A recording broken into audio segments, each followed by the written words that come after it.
They're all saving one, or most of the Hampshire fielders are saving one. Somerset need one run. It's Edwards to Hildreth. He's there and bowls Hildreth, and he gets the run away through the onside, and Somerset have won. They've won the Royal London One Day Cup.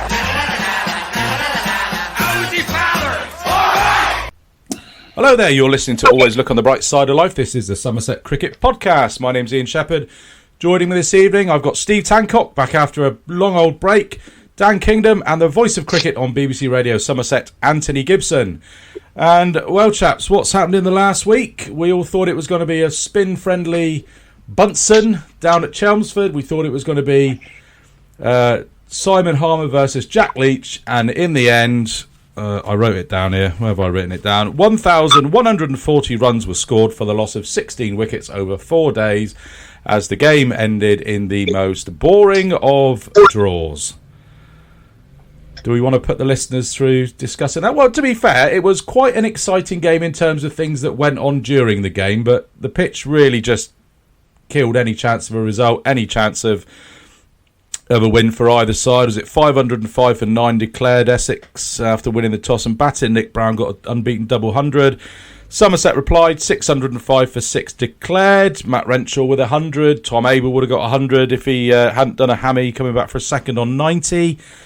James Rue got 100 and Tom Banton got 100, those two being their maiden first-class hundreds. Tom Banton coming in as a concussion replacement for Lewis Goldsworthy on that final morning. Then Somerset set Essex 90-odd to avoid defeat, 30 for 1, and then it petered out for a draw with Tom Banton bowling the final over.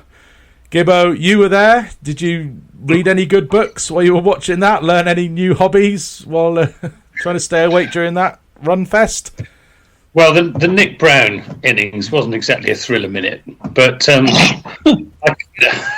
can put up with watching Matt Renshaw and Tom Banton and James Rue scoring hundreds, and it was good to see. And I think the explanation for the pitch was that the Essex groundsman got it wrong.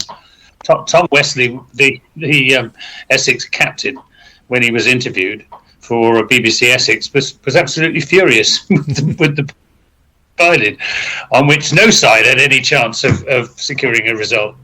But there you are. Harmer, I have to say, considering there was nothing in the pitch for him, bowled really, really well. And I think that adds a lot more credit to Renshaw and especially Tom Banton in his century, because he took on Harmer and started sweeping him and swept him very, very effectively. And it knocked him out of his stride. And I think that that did make a real difference, because if we'd lost a couple of wickets early on the last day, the pressure would have been on. But Banton batted very well, and James Rue showed that he's got a really, really good head on his shoulders, allied with a very, very sound technique. So it was overall, apart from the Abel hamstring, of course, it was an encouraging game rather than the other way round. I was keeping in touch with it. I was on holiday last week, so I was one of the queues at Disney Paris. I think I managed to watch the entire afternoon session on the last day, queuing for the Peter Pan ride, which was which wasn't too bad, I suppose. But thinking about Banton's 100, do you think he was able to play with that freedom because he came in as a concussion sub? It was all very last minute. He didn't really have time to think about it. He almost wasn't playing to stay in the side. It was just, almost a free shot for him to go out and show what he can do. Is that what you guys thought? Get your thoughts first on that, Steve. Definitely. I was at a client's most of Thursday, so I was only catching bits. And as I saw the score progressing, that was exactly my first thought, that he'd just gone in and gone, well, I'm going to play with a bit of freedom here. The game was pretty dead. And I think, I don't know, not having been close to it, and Anthony can have a much better view and opinion on this, but it struck me as like one of those club games where you played on a Sunday and it was just a Sunday afternoon game, and for some reason the team batting first decided to bat on after tea on the Sunday, and then you're left with 20 overs in the last hour plus half an hour or something. And I almost think Somerset were bloody minded in there, right, we're just going to bat and bat. We've got no incentive here to, what point is there in us doing anything other than bat and bat and bat? And when you said to Banton and Rue on the last morning, just go and bat, bat time, etc., that's exactly what they did. The fact that it was a high-scoring game, and a bit like Southport, from what, like you, Ian, I was following in queues in Disney, the other side of the world, it just seemed to me that these were games where it was 4-day cricket at its worst because the pitches and the groundsman getting it wrong or whatever. And that's no criticism of Southport Maidstone Cricket Club, because I know a few people there, and it's a very well-run club. But when you get surfaces that are just completely unresponsive and there's nothing really in it for anyone, because Essex ground, what are they going at? Under 3 and over for most of their innings, which sort of set the template for the game. But as you say, I've missed the pod for a few weeks. I think the thing that I've come back with is I am as excited about the future of Somerset cricket now as I have been for a long time. Because you look at the players that have come through into the side. I mean, you've got Casey Aldridge, who's come through and, is impressing. The fact that the likes of Church and Doidge and the other commentators that are on with Anthony are really impressed with him is great. James Rue, I think we all thought was going to be the real deal, and without wanting to put too much pressure on him, he's proving to be the real deal. That, horrible as it is, the Davis-Hildreth switch seems to have been made. Lewis Goldsworthy, you probably heard me cheer from Florida when he got to his 100 in the Southport game. And you've got Banton and Bartlett knocking around the squad as well. So, wow, I've said it on this pod before, I think other counties would bite your arm off for the sort of talents coming through. And that's why I'm really excited for the next couple of weeks and the one-day cup, because we're going to see these guys, I don't want to call them kids because cricket's in terms of their giants already. We're going to see them play and maybe have a little bit more pressure because they're not the junior members of the side, but they've got to deliver. Yeah, excellent points. Dan, did you get down to Chelmsford at all, or were you just following it on the stream? What did you make of it all? Just the stream and the scorecard for me. Yeah, I think we can be really encouraged by that match overall. I mean, we scored 600, which I think is the first time that's happened in a very long time. I don't remember us scoring 600 at all, really, so it must have been a while. Did we get 600 at Gloucester? Fairly close to it, wasn't it? It was like 599, wasn't it? I think we got very close, but didn't quite get over the line. Yeah, we declared just before that.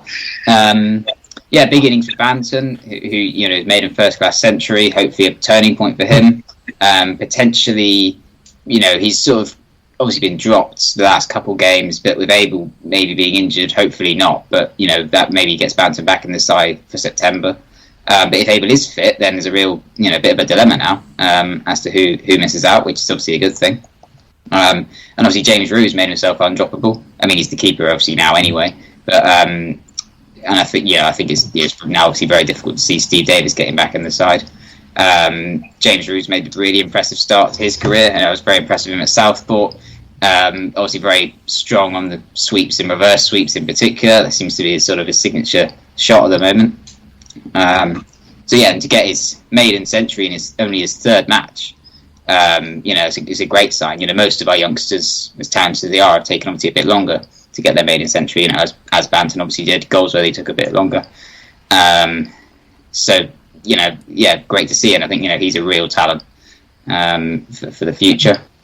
And I think we're in a good position now. So this is a funny thing to say, given that we're ninth, but I just think we've I don't really like using the word momentum, but we've somehow from those 3 draws we've got a bit of momentum, whereas Warwickshire have lost to 2 or 3 in a row. They've not been so good recently. And I think we play Warwickshire next, or is it the game after? It's quite soon we've got Warwickshire, isn't it? Gloucester is next. Okay. And then Warwickshire. Then Warwickshire, and then Northampton, then Kent. It's a good point you make about momentum, Dan, because is that going to still be there in a month's time? Well, I know that's the thing. Yeah, that's the thing, isn't it? We will know what happened in September last year. So the table at the moment. Well, let's focus on the bottom half. The Gloucesters are 37 points adrift of us in 10th with 62 points. We are 9th with 99 points. Then Warwickshire 8th on 104, Kent on 114, then Yorkshire on 116. So it's not beyond the realms of possibility, given that we've got games in hand on Kent and Warwickshire, that we could even possibly overtake Yorkshire and finish in 6th? Well, that would hopefully keep us up, regardless of the format for next season. If it's 3 divisions of 6, hopefully, that gets us in Division 1. But yeah, we shouldn't have to be worrying about that, but unfortunately we are. Yeah, I mean, so in September we play four of the sides in that bottom 6, Northants, Kent, Warwickshire and the Gloucesters. So it's still all to play for. Yeah. Let's just hope. Yeah, it's in our hands as well. Yeah, that's the main thing. We don't have to rely on other people. If we win 2 of those games, that should be enough, I would have thought. Two wins and a couple of decent draws, and we should be. You'd sort of pick to beat Kent and Warwickshire, wouldn't you? Of the ones, because they're the ones just above us. We've got Gloucestershire are pretty much gone. You think they've got to have an incredible September. So if you could pick and choose. But I actually said now I think we're going to have completely the reverse of last September. Weather permitting, I think we're probably going to win 3 of those. Optimistic, Steve. Without Matt Renshaw and Peter Siddle, but you presume that they've signed Andy Umeed to slot in with we got at the top of the order. And of course, Imam Ul-Haq, yeah. So. Yeah.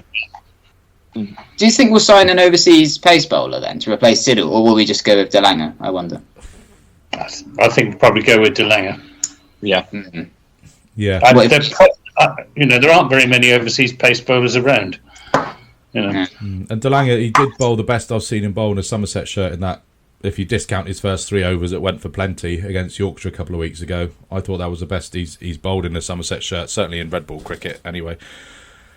Shall we have a little chat about pitches? If we're done with Essex, because even talking about that is making me fall asleep. So you mentioned a good point about the pitch at Southport and Birkdale, Steve. It was a bit of a road. Do you think that they are taking no chances, but sort of with their outground status, to make sure that they are really erring on the side of caution of it being a good pitch and not something that's a bit ropey? Which could possibly explain that. Yes, I do, but it is notorious for being one of the best batting tracks in the area anyway. I think the bigger issue is, and I choked on my keyboard when the Essex commentators were sort of running this diversionary tactic of saying, well, Surrey prepare pitches so they get batting bonus points. And I'm just like, no, to me, that's deflection. The issue for me is we had it at Bristol this season, and I know we had it at Taunton as well, but we've had these pitches where I'm a bigger proponent of 4-day cricket because I did not enjoy the old 3-day cricket of the 70s because it was bat 100 overs, declare, bat 100 overs, declare, and then set the game up on the last day, which usually involved Brian Rose doing a deal with whoever and them not setting the target because we had Viv in the lineup or whatever. So 4-day cricket played on proper surfaces for me is the way to go, and it's going to take an awful lot to change my mind. 4-day cricket played on the surfaces like I've just referred to it's not helping those of us who are fanatical about county cricket say this is great. And the 2 people I was thinking, Andy and Tim, who went up, then obviously took holiday and went up. It was a big thing, after COVID, we're all looking forward to those away trips. And I felt really sorry for the guys because they would have invested a significant amount of money, as did other Somerset fans, and Tractor was there and other people. To watch that for 4 days, it's tough. And it's tough to say that you're entertained, even though you take the good news out of the batting that we've just referred to. So we need to get pitches that are better prepared. And when you look at all the work that's been done to outfields, that we can play now when we never would have done 10, 15 years ago after rain and whatever, I just find it hard to believe that we can't produce better pitches. I do think, though, and Anthony's made this point a few times, that we as a club and others probably shy away from playing, are scared of preparing pitches that do a bit too much because they're worried about points deductions. So something needs to be done, but in the climate we've got where the current head man of county cricket seems to just be obsessed with driving a coach and horses through it, I don't know what can be done. Yeah, it's a good point. I think it is an art to preparing a pitch that is going to play really well for 2.5 days and then deteriorate just enough so it gets the bowlers in the game on that fourth innings without being dangerous and without the ball going up and down like it was at Sabina Park all those years ago. So it is an art, but I was thinking about this after the Essex game. The pitch that we played Essex on in 2019 for the Championship decider, a match that was ruined by the rain that Somerset needed to win, bearing in mind that Essex are bringing Simon Harmer with them, who is one of the best spinners in the land. I know we had Jack Leach and Roloff van der Merwe and Don Best that played in that game. We got deducted points for that pitch. Which pitch produced the better game of cricket? Oh, absolutely. Yeah, a lot of people have making that point on social media. I think the problem is that the pitches start off all right, but they don't deteriorate. They don't crumble. They just get slower and lower as the game wears on, which makes it, the third and fourth days, A, pretty tedious, and B, makes it very difficult to get a positive result. And as Steve was saying, there's nothing worse than a 4-day board draw. 3-day board draws bad enough, but there was hardly anyone there at Chelmsford on the fourth day. There's probably a majority of Somerset people there. Yeah, who'd already booked their hotels. Yeah, exactly. They're trained at leave Chelmsford till 6:30, so they were kind of stuck there. Exactly. But it's a very poor advertisement for the 4-day game, and it's not going to bring spectators in. And the 4-day game at the moment needs all the support it can get. Well, I was thinking back to the Leicester against Glamorgan game where Sam Northeast got his 400 and Glamorgan declared at lunchtime on the fourth day after Northants got 580 odd. Then Glamorgan went on and got 750 or whatever, and then they bowled them out in those last two sessions for sort of 180. That seems to me to be a perfect county wicket. Now I don't know, I didn't watch it, I didn't see the nature of the Leicester dismissals on that final day, but you are running a risk making a pitch like that. Do you see what I mean?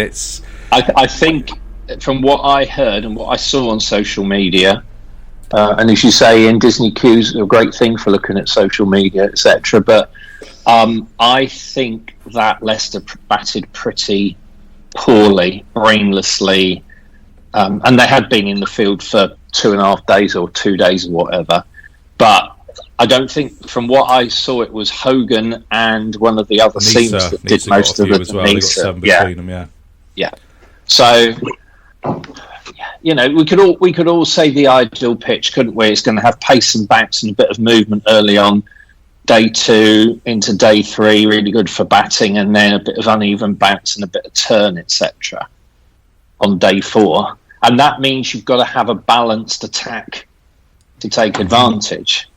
But I suspect, as Anthony said, the groundsman at Chelmsford was trying to produce something that Harmer could rip through us, and failed for some reason. And as you say, it's not a precise art. So if we're going to stick with this, and pitches, as Anthony said, technology is such that pitches aren't deteriorating, then you've got to look at something else to encourage the more positive play. And then you get back to, I don't even know, 125 overs maximum in the first innings or something. That, to me, that creates the artificiality that we got away from with 3-day cricket. So it's really difficult. They did Bob Willis, didn't they? For the two younger ones of you here, can I just say, and I'm sure Anthony and his late father, like my late father, would say this, you go to the first day of the old style 3-day county championship games, and it was you got 300 in your 100 overs, and then you had 6 or 7 overs at the opposition, and if they got through, they went off to play a Sunday league game, and you looked at, you listened to the radio to get the score at tea time on day 2, and it would have been Somerset 315 for 6 innings closed, Gloucestershire 302 for 7 innings closed, Somerset 81 for 2 in their second innings. That was so formulaic, wasn't it, Anthony, that it did get a bit... Yeah, well, some of the 4-day stuff's beginning to get a bit formulaic. The Essex formula was to score 600 and then Harmer to bowl Somerset out twice. It didn't work out because the pitch was wrong, but there's been a lot of that sort of those sorts of scores in both divisions of the county championship so far this year. And I think perhaps groundsmen have overreacted to the sort of ECB directive to produce better pitches so that we produce more red ball batsmen. But better pitches doesn't mean better batter wickets, though, does it? It means there's something in it, as Steve just said. It's something in it for the fast bowlers on the first couple of days, and then it begins to turn, but it's got pace in it. It's not slow and low. If it turns quickly. You can't just wait and rock on the back foot to the spin bowlers. But I think what the ECB were having a go at is what our friend Mr. Peterson has described as Muppets bowling at 70 miles an hour and being able to pick up wickets because it's moving all over the place, either in the air. Piece of the cricketer this month. Yeah. He loves it. He's fig jam, isn't he? He couldn't resist saying, "I'm so good. I could have got a 100 against Leicestershire. What is it? Batting left-handed with one hand behind my back, using a golf pin flag as a." He just can't help himself, can he? He just cannot help himself. You're sort of reading it and you think, oh yeah, okay, I don't necessarily like everything he's saying, but he is making some good points, and then he just goes off on one about fig jam. Yeah. But, so the thing is now, when you look at, we're going to go into September, so we're all going to have a few weeks before we're back talking about 4-day pitches. And obviously, in the old days, you say, oh yeah, but the weather in September's probably helping. It's a good chance that, from what you read over the next few years, September is going to be as good as May or even June. Aprils have been glorious the last few years, and September's not been too bad either. So, you're thinking about it, these sort of green seamers in September, it just not really happening anymore. And it looks like, we're set in for a fairly dry August. It's been totally parched in July as well. So, we could... Who knows what we're going to be seeing in September? But mind you, having said that, I could convince the ECB to start playing on into October if the weather's staying better. So, let's not go there. But yeah, I just think it's really difficult to get that perfect cricket wicket, and something like the pitch down at Chelmsford. You say that was possibly over prepared. This is kind of going back to the point about why. No, it wasn't over. It was a used pitch. It was used. I was just going to ask you that, Anthony, because I did remember saying whether they said it was a used pitch or not. I thought it might have been, but just the one. Yeah, game? One game. I think they played Northants on it or someone like that. When I arrived on whenever it was Monday morning, I had a good look at it, and it struck me that it had been tailor-made for Simon Harbour. Because there were worn patches at either end, and it looked dry and it looked as if it would take spin, but it didn't really, other than from the bowler's footmarks. So I don't think it was over prepared. I think he just got it wrong. Yeah, maybe this extreme heat that we've been experiencing has been making a difference. Well, I think if with the heat as it is, they are going to be watering a lot more. Whereas if it was, they were getting a bit of rain here, a bit of rain there, interspersed with a bit of sun, they might just not be watering as much. But I think they might be over watering, which is going to, increase. They certainly hadn't over watered the outfield at Chelmsford. It was a disgrace. It really was. A club, a good club ground would be ashamed of having an outfield like that. Patches where there were no grass had died completely, and it was tough to field on as well. They've obviously got a water budget down at Chelmsford that they're not allowed to exceed. Well, they have had the weather there has been much drier than down here. They didn't get nearly as much rain in June as we got down here. June was actually it's the wettest month of the year so far here in wow. By quite a margin. We had nearly 100 mil, whereas in July we've had about 11. So and that must have affected the pitches in just maybe drying out underneath is part of the problem, allied to improved drainage systems, and it's just sucking the moisture out of the pitches, and that means that they last long, but they just get slower and lower. Yeah, so that's what I was sort of saying. If they're over watering the square to kind of overcompensate, maybe that might be getting that natural grass growth going, which is going to, the root growth, which keeps the pitch together rather than kind of creating those sort of dusty bits, which is maybe why that Chelmsford pitch held together a bit better than we all thought it would. But going back to the point, it's art, and it's 90% art and 10% science. Do we know how Tom Abel's getting on? Pulled his hamstring going for that second run in the first innings up at Chelmsford. Almost pretty much to the day since he did the same. He suffered the same injury, I think, warming up against Glamorgan for a T20 last season, and unfortunately missed the whole of the 100, which was a terrible shame. Didn't quite. It is for him, but well, I know that. Well, he'll still get his. He played a couple of games at the end of the season. He'll still get his base contract, won't he, for the 100? Yeah, they were saying that most of the players with decent 100 contracts have insurance. I don't know how it works. But, if you get an injury, obviously, it's going to happen. I mean, if it's in place for overseas players, they'll have it in place. And Abel's a significant enough figure in English cricket now, I think, to demand that. I haven't heard, because there's grade 1 and grade 2 hamstring tears, aren't there? And they've been very coy about what. I think the tell will be whether he is at Taunton or whether he has gone to, is it Birmingham he's at now, or Manchester? I lose track of it. Birmingham. Yeah. Because last year, I seem to recall he was with his 100 squad most of the competition. Yeah. So I'd be much happier if he was around the county ground rehabbing, to be honest. Yeah. It honestly didn't look good. No, I guessed that from your comms. It didn't look good. But it's not the same one that he did last year. This was his left hamstring, so it's not a recurrence of his right hamstring, which is a bit reassuring. I think Dan's prognosis is now probably got 2 the dodgy sensible hamstrings one. instead of 1. Yeah, but if it was just the one, it would be really dodgy. Well, that's true. Yeah, swings and roundabouts. I think Dan's probably spot on there. I think realistically, we should have reasonable hope he'll play the last 2 of the 4 championship games. No, what I said was that he played a couple of 100 games at the end of last year. Sorry. I thought you were saying this year. I have no idea, but I think, hopefully unfortunately, 100 teams are not very good at providing information like that. But he hasn't been replaced yet. As if he was known to be out of the tournament, they'll be announcing a replacement for him, and that hasn't happened yet. Yeah, and Matt I think Renshaw, no one are right. Well, he's an overseas player, isn't he? So it won't be. Hopefully it's not Goldsworthy or something. My big worry is that somebody kidnaps Rue. I think it's probably a bit for Rue.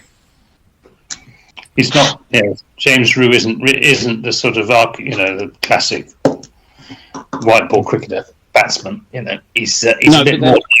He works in rather than he's not a big hitter. There are plenty of counties that are complaining that they've got players who've been called up to 100 squads who are just going to spend however long the tournament, 3 weeks, carrying drinks and whatever. And that, it could happen. I mean, I've desperately tried to work out my team for the One Day Cup, and you look at it, and there's a couple of names on there that I'm quite nervous about. Maybe they would get snaffled. Well, I'm a bit the opposite way round, Steve. I'm looking at it. Apart from Ben Green, nobody in my Royal London One Day Cup team really featured in the Blast. So you got from my team, you've got Ben Green, Jack Brooks, and Peter Siddle. Goldsworthy as well. Oh, Goldsworthy, yeah, but he's not in the squad for tomorrow, though, is he? So no, I'm not sure. Is he still on his 7 days for his concussion? That was Friday, 7 days, Thursday night, Friday morning, wasn't it? So he won't be in the squad for tomorrow. Might just make it for Notts on Thursday, maybe, if they bend the rules a little bit. I'm not sure.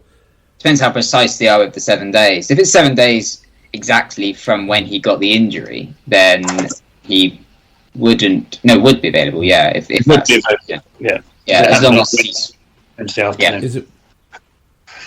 Because he would have originally passed a concussion test, then overnight, whether it was at close of play or in the morning, he would have had a further test. So, yeah, it'll be it it won't just be that. It'll be, it'll be the 7 days plus whether he feels fine, obviously, as well. So it'll just, I didn't see it, Gibbo. What did it look a serious one to you, or just sort of a precautionary one?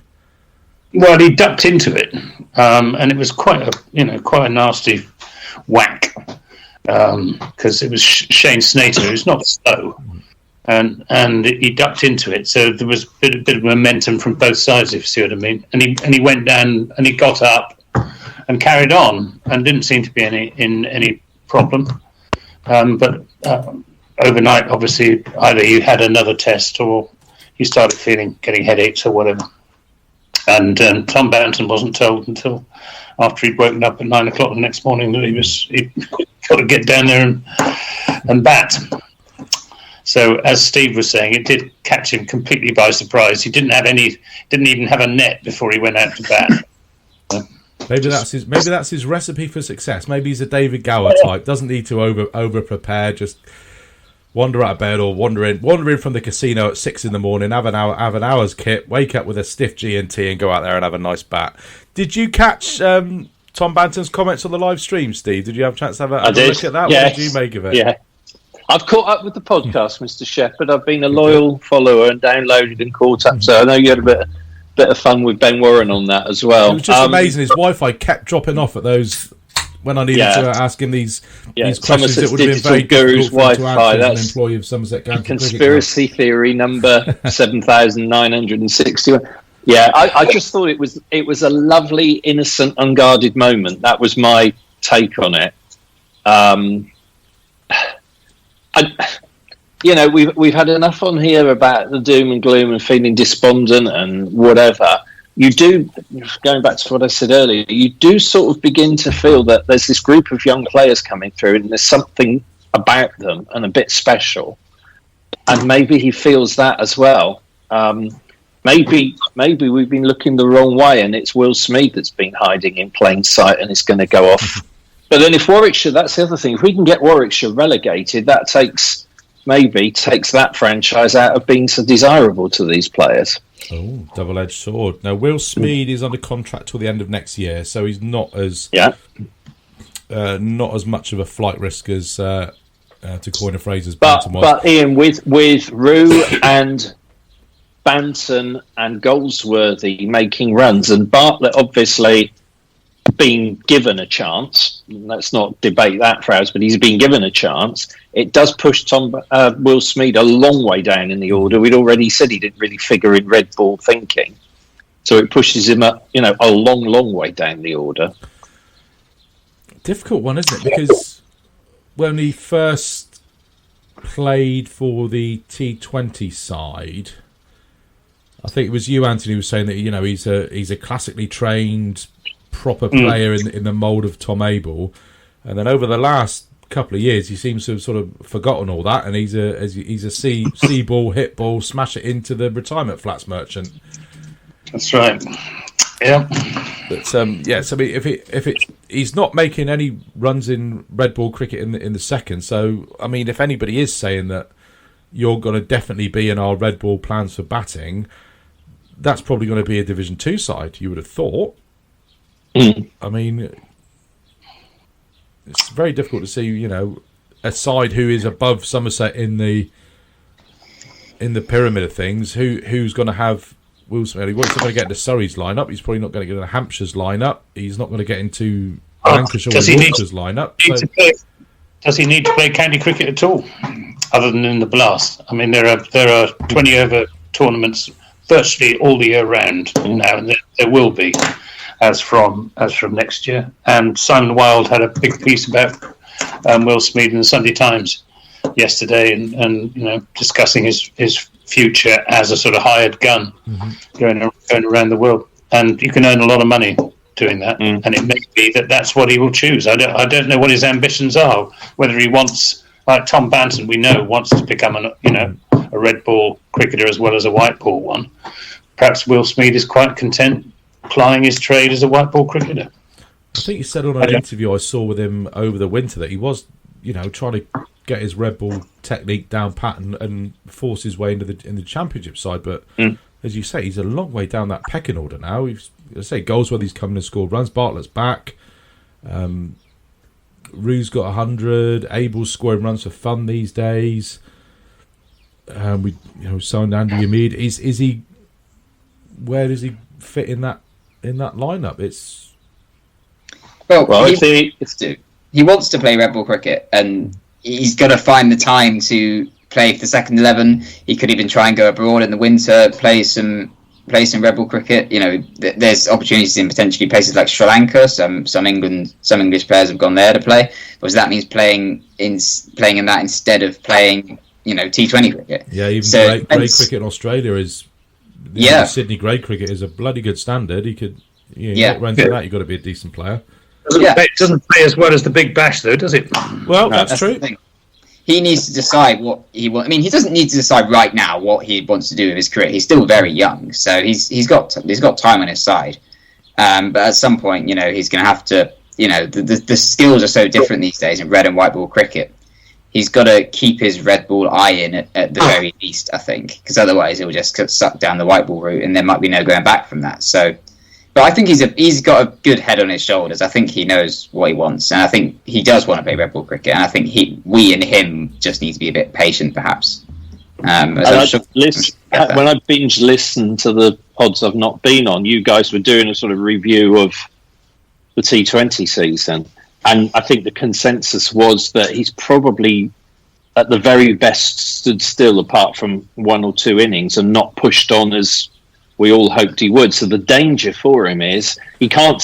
His agent can't go to Big Bash teams and Caribbean Super League teams or whoever and go, look at what he achieved in the English Blast this season, because he was quite miss and a little bit hit this year. He hasn't got the consistency yet. So, to me, if I was advising him, I'd say take yourself off down to Oz, play us, as you say, in a winter grade cricket. You never know, you might get picked up by a Big Bash side. You might do. Because at the moment he's sort of in that. Lammers did that last year, didn't he? He did. Smeed's kind of in that second level of T20 tournament, isn't he? He's kind of in the sort of the PSL. Yeah. Gibbo's favourite, the Abu Dhabi T10. He's kind of at that level. He's not quite at the IPL Big Bash level yet. Another option for him. PSL is better than the BBL, though. Just to be clear, PSL is definitely better than BBL. I didn't watch much of it, so I'll bow to a better judgment on that, Dan. Another option for him would be to go on loan to a Division 2 side for September, where he's probably not going to be doing much. Could do.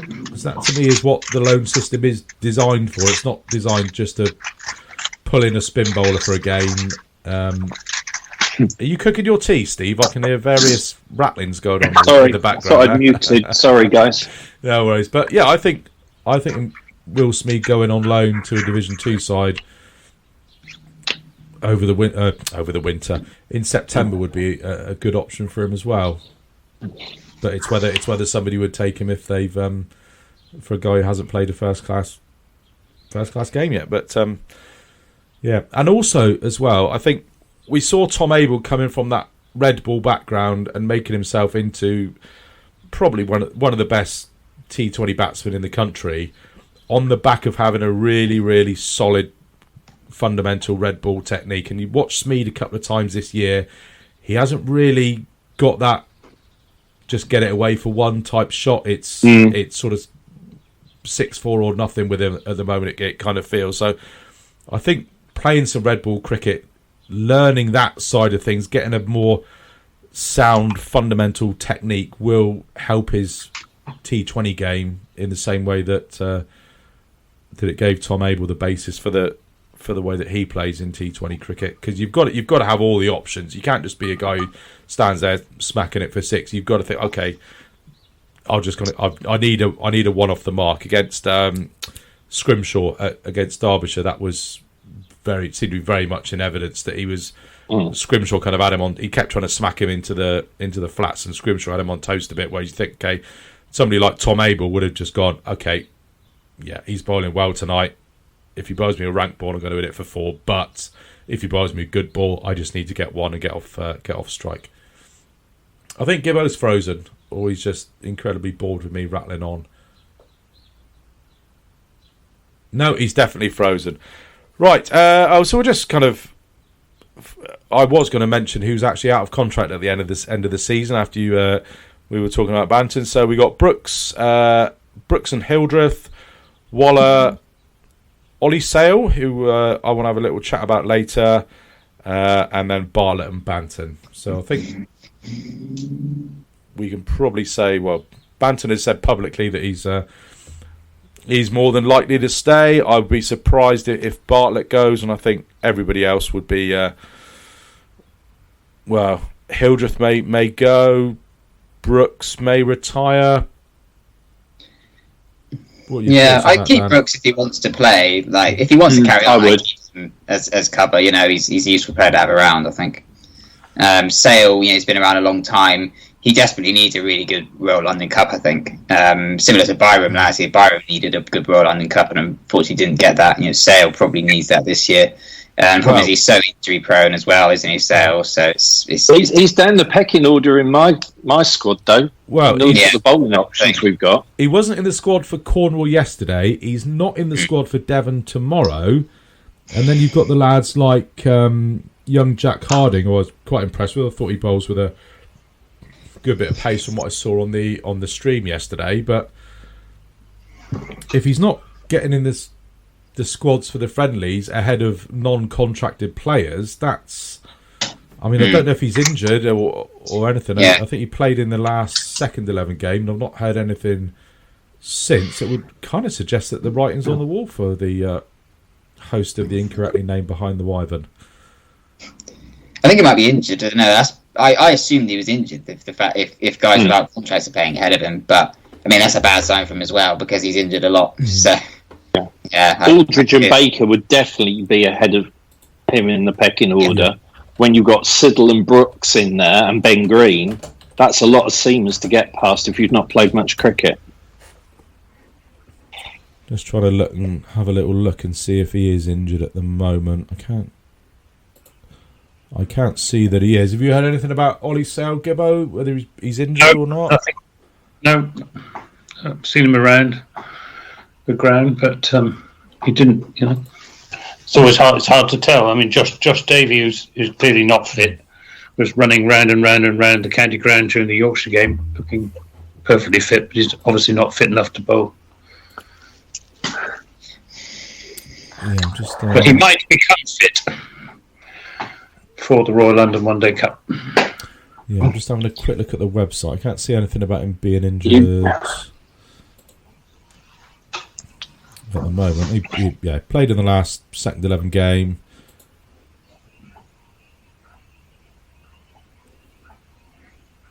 No, can't see anything. So unless he's been signed up for 100 franchise, but I very much doubt that he has been.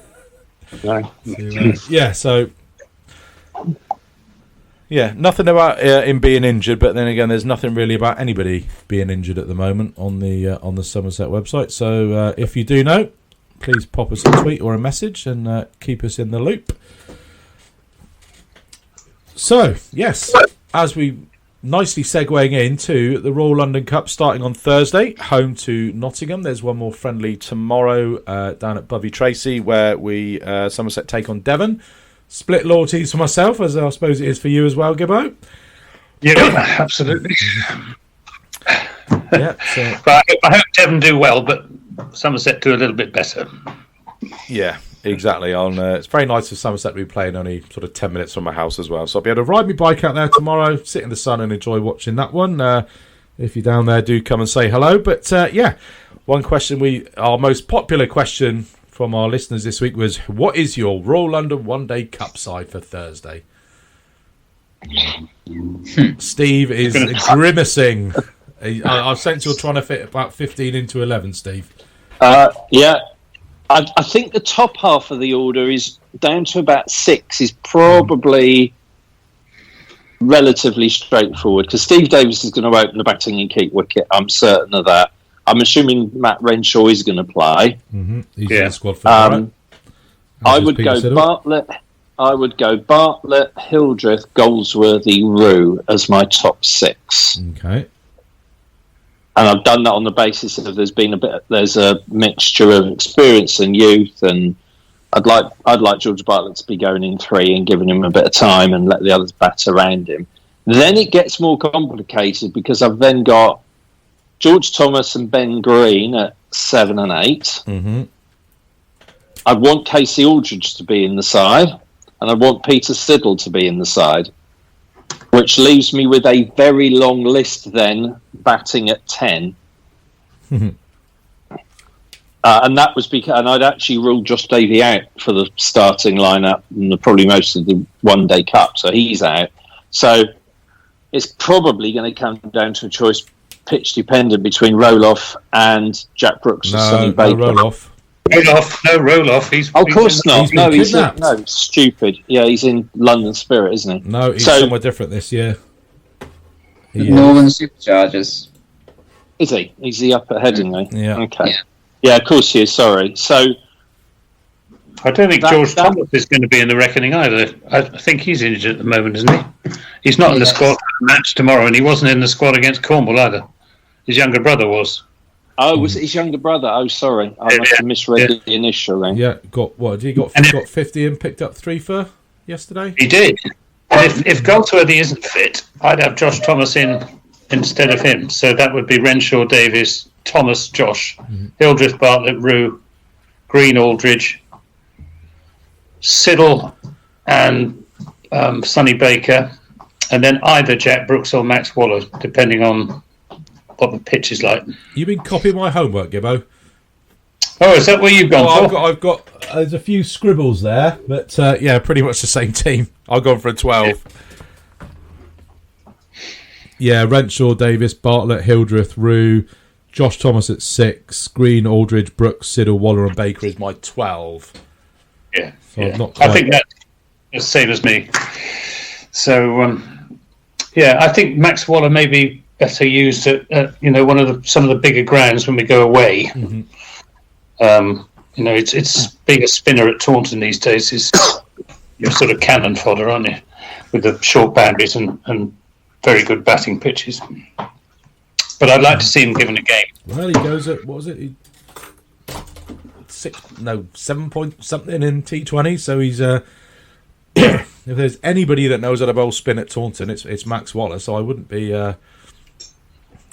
too worried about him being in the side. And yeah, I was impressed with the way Josh Thomas bowled as well. It's the first time I've seen him bowl. He looks like he's got lovely action. He looks like he really gets some action on the ball. And some spinners just kind of roll up and sort of roll their arms over, but he really looks like he's really getting through his action, coming over his front foot when he's bowling. So yeah, very impressed with him from what I saw on the stream. Does he bowl slow left arm or off breaks? Slow left arm, but he just really looks another left arm spinner. That's just what we need. Yeah, exactly. We've only got 3.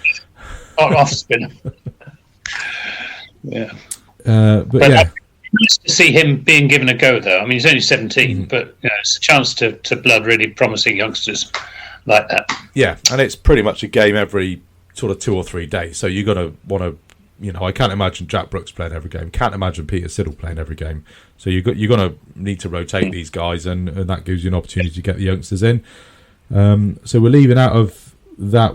Out of our 11s, we've got Davey, George Thomas, Andy Amid, Ollie Sell, Goldsworthy, Harding and Alfie Ugborn as well. And from my list, I don't think we're missing anybody else. So we've probably got a squad of 17 or 18 to pick from for these Royal London games. So depending on how it goes, we could possibly see all of those guys get a game. Dan, what was your team? Yeah, similar. I think Davis, Renshaw, Hildreth, Goldsworthy, Bartlett, Rue. That's my top 6. I mean, the order of them, I think there's a lot of options for the actual order. I'm not sure who's going to open with Davis. It could be Renshaw. They might go someone different. They might go with Bartlett to give it a left-hand, right-hand combation. I think Bartlett could be 3, but I quite like him 5 or 6. It's where he scored that century against Leicestershire last year. That was from number 6. He also did quite well there in 2019 when we won the tournament. So yeah, a few options there. Green will be 7. Aldridge 8. Siddle 9. I'd play Baker if he's fit. And then, yeah, it's down to Waller or Brooks, isn't it, really? Waller's an interesting one because he's not played a list day game since 2018. And he was never really a regular for us in List A cricket, was he? Sort of back when he did play it. He sort of played like half the games each season, sort of something like that. He never really cracked that format, I don't think. So it'd be interesting to see how he goes. And as you say, he's used to bowling at Taunton. He knows how to bowl at Taunton in T20 cricket. So, can he put that to good use in List A cricket? We'll have to find out. But yeah, and also at the bigger grounds, when there's the bigger boundaries, he could be a useful option. So yeah, it'd be good to see him playing for us again, particularly after he missed all of the blast. Obviously, it could be like potentially for Hildreth a bit of a farewell tour, unfortunately. But yeah, looking forward to seeing him play. In terms of the other options, I think it'd be good to see George Thomas if he's fit. He had a good debut last year, did well in the Under-19 World Cup. So I hope to see a bit of him if and when he's fit. We've got plenty of depth. The seamers, even with Davey and Leonard missing, this Ogborn and Harding look good. They're good prospects. Ollie Sale, and maybe Andy Umeed as well in terms of batting. To get a look at him. It'd be good to get a look at him at some point. One thing I was a bit confused about from the live stream yesterday was I think it was Jack Harding had a squad number and a name on the back of his shirt, but he's not contracted. But Josh Thomas didn't, and I know they did this last year with George Thomas and George Drizzell. There was sort of a thing about, well, they're not contracted, they're not this, that, the other, so they don't get a squad number or a name on the shirt. But Jack Harding does, so I don't know whether he nipped down to Somerset County Sports and quickly got it done himself and then just turned up and put it on and wandered out. But if we are going to play these guys, give them a name and give them a squad number, because it just looks village if you're out there and 2 or 3 of your players haven't got anything on the back of their shirt and the other 7 or 8 have. So it doesn't matter if they're contracted or not, make them look like a team. Right, one more thing with the One Day Cup. Don't forget, Gloucester against Somerset this Sunday at the Unique Seat Stadium over the Severn Bridge. The Welsh Firemen are playing in that Mickey Mouse competition that we won't name. Please get to Gloucester, get to Bristol, sell that ground out, have them showing a half-empty Sophia Gardens on the TV. Show the ECB that we care about county cricket, that the 100 is a complete waste of time and it's a load of crap, and just make that statement. Please just make that statement. I've got some songs to sing. I've thought those up. I'll be circulating song sheets. The first one goes along to the tune of Rock the Casbah is Nobody Really Likes It. The 100, the 100, and we'll keep... I don't want to swear because then I have to put a little thing on the podcast saying explicit content or whatever. But yeah, just show the ECB that county cricket matters. This Mickey Mouse tournament, just leave it to a half-empty Sophia Gardens. Just make it look good. See you there on Sunday. Dan, you going to be there Sunday? Yep, I will good be stuff. there. Steve, going to be there Sunday? I'd like to be. It depends on a couple of things, but that's the aim, yeah. Good stuff. And Gibbo, you'll obviously be there with Ed Seaborn, is it, for Gloucester? Yeah, that's right. Lovely me and stuff. Ed. I'm going to give you a T-shirt to wear. Can you make sure you wear it on the live stream? Actually, there wasn't. I was going to get see if I could get 30 or however many letters it is in save space county space cricket and give those out. But yeah, I'm so disorganised that I never actually got around to it. Right, listeners' questions then, unless we've got anything more on the Royal London One Day Cup. Okie dokie. Right, Grumpy Git. This is from a couple of days ago. Any news on Tom Abel? Did he get a scan? I don't think we had a scan on Friday. I don't know what the outcome is. Yeah, we said about grade 1, grade 2. We haven't heard, have we? So yeah, fair enough. So yeah, we're a little bit in the dark on that one. John Hayes, the Royal London Cup team. We've done that. How did we celebrate the Lionesses' victory yesterday? Of course, England's women winning the Euros, beating West Germany 2-1. Show me age now. Beating Germany 2-1 in extra time. Some excellent shithousery in the last few minutes, keeping the ball away from the Germans and getting them frustrated. Absolutely fantastic. I didn't really celebrate it, John. I had to wash my car, so that's kind of how I sort of celebrated it. But did you guys watch that? I know we're talking about football on the cricket podcast, but yeah, absolutely. Couple of pints of cider. Oh, absolutely. I won't ask you what cider though, Gibbo, because we'll come on to that in a minute. One from Chris Payne. Probably a question, Dan, with all his charts. Have you got a lot of charts, Dan? I have some Excel spreadsheets, yeah, because I don't know, we can sort of see Dan's house through the webcam, and he doesn't have kind of. It's not like when you see like somebody trying to solve a mystery in a film with all these. Might be if you turn the camera around the other way, though. These pins going from one sort of sheet of paper to another, but Dan's wall is refreshingly chart free. Down the charts, who would be best placed to answer? Who on paper would be amongst the favourites for the One Day Cup? Because looking at our squad, I'm quietly confident we should at least make the knockout stages. We're quite badly hampered. I think we've got, 9 or 10 being kidnapped by various franchises. Let me just get the exact 9. number up, which is 9 or 10 if you count Riley Rousseau, but as he was never contracted for the 50 over, I don't think we can count him, so it's 9. Yeah, the 9. Roloff van der Merwe, Mark Delanga, Jack Leach, Lewis Gregory, Tom Abel, Craig Overton, Tom Banton, Tom Lammerby and Will Smead have been distributed throughout the country to play in this Mickey Mouse competition. Dan, do you think we are well placed to win it, or have we lost too many players? I think we are well placed to challenge for the knockout stages, for sure. I think, again, it's just really difficult to know who's going to do well. Last year, it was, some of the teams that got through were quite hit by the 100. Surrey and Yorkshire got to the knockouts despite losing about 8 million players, Dan. They do, but they do look, you can look at their 11, it looks relatively weak. It's not the best. I know we've got to play them, so I don't want to speak too soon, but relatively, compared to what they've usually got. But they still managed to get through. But there were some teams that got through that were hardly hit by the 100, like Glamorgan and Essex. So it's a bit of a lottery, really, as to who goes through. I think Glamorgan should be strong again. I don't think Glamorgan have lost anyone to the 100 this year. I think Kent may be a dark horses. I think they're less hit than they were last year. They didn't do brilliantly last year, but I think they'd have lost Billings. Obviously, he's playing for somebody. Yeah, Bell Drummond, I think. Yeah. Probably Milnes, but they've got Joe Denley this year. He's not going to sign 100. I think some of the bigger counties, with their bigger squads should do well. I think Leicestershire are dark horses potentially. Again, I don't think they've lost too many to the 100. They've got some good sort of one-day players who they've managed to keep. Players like Aaron Lilly, who scores some runs against us at Taunton last year. As I say, it really could be anyone who gets through. I don't think anyone was predicting a Glamorgan Durham final last year. It's going to be an interesting tournament for sure. But we're going to be challenging, I think. The sides that you think aren't very strong in white ball cricket will lose less players than the sides that are strong in white ball cricket, which then flips it round to the sides. They might not be white ball specialists, but they're probably going to be better than the second 11 players that are coming in. So, Lloyd White says that we are the bookie put your teeth in, Shepherd. Lloyd White says that we are amongst the bookies' favourites. Can you let me know where you saw that, Lloyd? Because I had a quick look for some odds for the One Day Cup and I couldn't find any.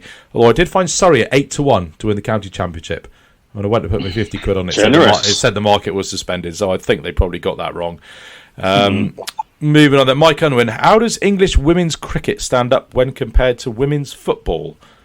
I don't really know, Mike. I don't really follow the ins and outs of the women's professional game in football, but all I do know is that both are growing at a pretty exponential rate, and that can only be a good thing. Yeah, it's a very broad question. I think it was interesting hearing Ian Wright yesterday after the final complaining about the scheduling of English women's football, and I don't think that applies to every match. But you should tell him to follow county cricket, Dan. Then he can really have a bloody good moan about a schedule. I know. He was saying about how there are matches on like Sunday evenings and stuff, which obviously is horrible for people to get to. I don't think that's every match. I think that's just certain televised matches. But they were really pushing on the BBC yesterday. Go to Women's Super League games. Go to England matches as much as you can. Really support these girls. And I think something that our TV coverage could do a bit better is actually encourage people to go to matches. How often do you actually hear the TV commentators say go to these matches? I think it's kind of obvious thing. Almost like they've got a vested interest that you need to watch the match at home, so you can watch the adverts in between halves, so they can make more money. Need to be people. It's funny. I think TV commentators saying go to matches, it probably does have an impact. I think it makes people realise, hang on, I actually could go. I might as well look into this. It's kind of, it just seems like an obvious thing. I think women's football is on the verge of something massive now, and I think attendances are going to go way up in domestic football. And I think it's just going to go from strength to strength. Unfortunately, the ECB didn't really capitalise on our England team winning the World Cup in 2017.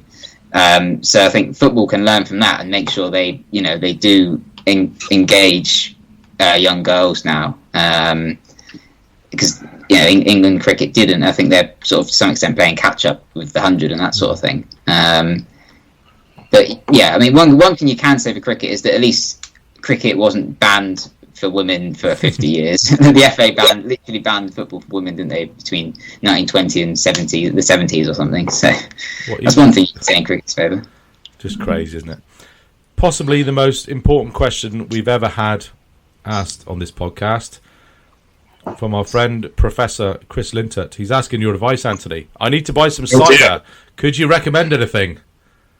Not the stuff that explodes, though. No. I've been thinking about this, and the two I would recommend are Harry's cider, which is just down the road from here at Long Sutton in Somerset, and you can get that. You can order it via the internet from their website. And the other one is Burrow Hill cider, which is it's about 7 miles away across the fields. Which again, they're the people who make Somerset cider brandy, Julian Templey, and their cider is excellent. Harry's cider is excellent as well, and their bottled Dabinet, Harry's cider, was the supreme champion at the Bath and West 4 years ago. So that's good stuff. A glowing recommendation. I'm sure several cases will be winging their way to you now after that lovely bit of free publicity there, Gibbo. That was free publicity. That was no payments involved in recommending those. No, straight up. That's off the top of my head. But I thought we'd go for Somerset cider makers rather than Devonshire ones. Not that there's anything wrong with the Devon cider makers, but those two I know you can order it via the internet. Oh, lovely stuff. So I'm sure a few crates of that will be winging their way to the Lintott residence in Oxford over the next couple of days. One from Tim Knight. What do you know of the campaign started by Lancashire members to force clubs not to support reduction in first-class cricket? Now, this is a petition started by the Lancs Action Group. That's the Lancashire CCC supporters group. Just let me find where I replied to that. So it's on lancsactiongroup.com/save-first-class-cricket, and I'll tweet that link out. So basically this says, what's the issue? The Strauss High Performance Review is due to report this autumn with recommendations to the ECB. I didn't realise how long this was, so I'm not going to read it, but there's basically a petition on there. Check our Twitter, I'll retweet that, but I think a few sort of clone petitions have been going around for the various counties. I know somebody's been doing one for Somerset, and I think it's really important that we all make our voices heard to the ECB in whatever means we can, whether it's joining the National Cricket Supporters Association, signing all these petitions, writing letters, writing emails. Dan seems to get a good response as well. So I was going to say, I think we need to be emailing, chief executives, chairman, etc. I think we need to be. I was thinking maybe I would do something like that, and I think I might even try and get a list together of all the chairmen and CEOs, all the counties, and email addresses for the counties. Like the general inquiries, email addresses, that sort of thing. Because I think it's important that we as fans make our voices heard, and I think the chief executives need to hear it. I think they, I don't know. I think it's just a good way of getting across what we actually think, rather than them having to sort of guess, kind of thing. They need to hear it. It's that old thing, isn't it? Well, I don't like that the ECB have done this. Well, did you feed back to them to tell them that you thought that was a bad thing? No, I didn't. Yeah. So take 2 minutes to email clubs, to email counties, to email the ECB, and make your feelings known. That's it for our listeners' questions. Do we have any other business? No, there was no Western Storm this week, was there? So no Western Storm game this week. After an hour that's flown by, you're on mute. Steve, did you have anything? Nothing from me, Shep. No. Good stuff. Right. Okay, so not sure if I'll make it up for Notts on Thursday, but I'll definitely be there down at Bubby Tracy tomorrow. So if you are there, do pop up and say hello. And, of course, up to the Unique Seat Stadium on Sunday for Gloucester's against Somerset. Gents, it's been a pleasure as always. And, we'll catch up same time next week. Thanks, Shep. All right. Cheers, everyone. See you all. Take care. Bye.